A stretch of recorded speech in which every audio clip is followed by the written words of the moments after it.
Avvalo assalomu alaykum. Mana Farida o'zlari ko'rdilar. Men kecha majlisda o'tirib, ko'zim yoshini to'xtata olganim yo'q. Sababi muhtaram prezidentimiz xuddi biz ichimizda yurgandek, oddiy odamlar ichida hamma kamchiliklarimizni ro'y rost aytib berdilar, biladilar. Hamma yashirgan sirlarni ham bilar ekanlar.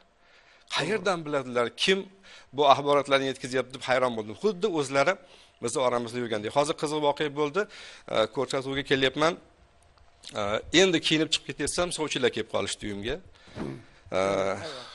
Sovchilar bilan biroz suhbatlashib qoldim. Birinchi kuyov bilan birga kelinglar deyman. Kuyovdan so'rayman, "Xo'p, kuyov bo'luvchi, menga ayting, nikoh nima, xotin kim?" Javob yo'q. Qaynana qarib qolganman, bitta xizmatchi kerak, osh qilishga odam kerak edi, xizmatchi chaqiradi. Birinchi kelin qilishda, to'y qilishda xatoyimiz mana shundan boshlanadi. Biz uyga yordamchi xizmatkor olishdan boshlaymiz to'yni. To'g'ri. Endi san'atkorlar haqida gap ketdi. Haqiqatan san'atkorlarda juda ham gap ko'p. Lekin o'zimiz evlasak, o'zimiz fidokorlik ko'rsatsak qo'limizdan keladi. Misol uchun, mana Anvar qol akam o'zlari bilanlar juda ham sodda kamtar to'y qildim. O'g'limni uyladim, ikkita san'atkor keldi. U ham hurmat qilgan, chaqirmadim.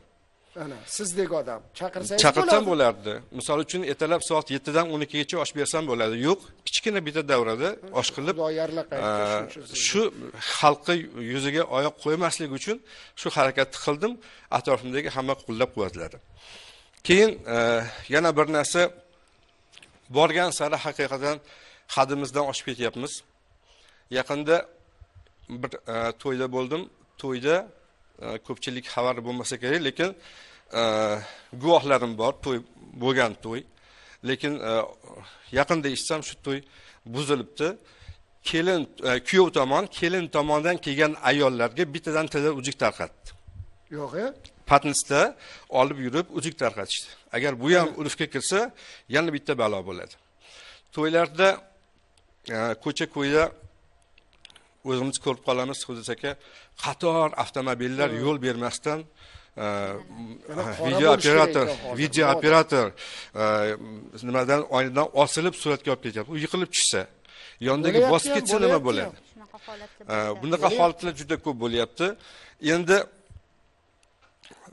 meni taklifim bor. Birinchi taklifim Xudoy aka, to'y qilayotgan odam mahalla qo'mitasi bilan nafaqat maslahat olish kerak, balki ularning tavsiyalariga amal qilish kerak. Qat'iy qaror bilan mahalla qo'mitalariga agar mana shu to'yni mana shu chegaradan o'tsa to'y bo'lmaydi degan vakolatni berish kerak. Bo'lmasa bo'lmaydi. Mana sizda shunaqa vakolat bo'lishi kerak. Misol uchun yaqinda yana bitta tanishimiz qaytib keldi. Sababi qaynanasi onang aytganimni qilmadi. Sani olib kelgan pardangni dizayni uyimni dizayniga to'g'ri kelmadi deb haydadi. Insonni pardadan past qo'yish bu noshukrchilik bo'larmikin? Qizni otasi yo'q. Onasi bitta o'zi chet elga borib kelib, shu pardani 5,5 ming dollarga qilgan ekan. Yo'q. Unda dizayni yoqmabdi.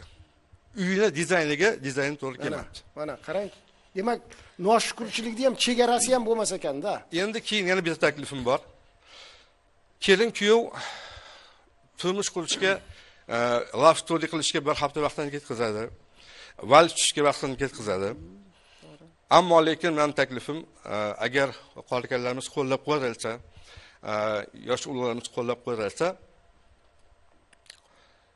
bir oy valsga tushga emas, qorakalarning oldiga borib, xotin kim, er kim, shuni maslahatini, nasihatini olsa, qorakalar qo'l qo'yib bersa, bu tayyor, er bo'lishga tayyor desa, bugun oilalarimiz buzilishiga sabab erkaklarimiz erligini yo'qotib qo'yganliklari, erligini bilmaydi. Mana shu takliflarga qo'llab-quvvatlansa,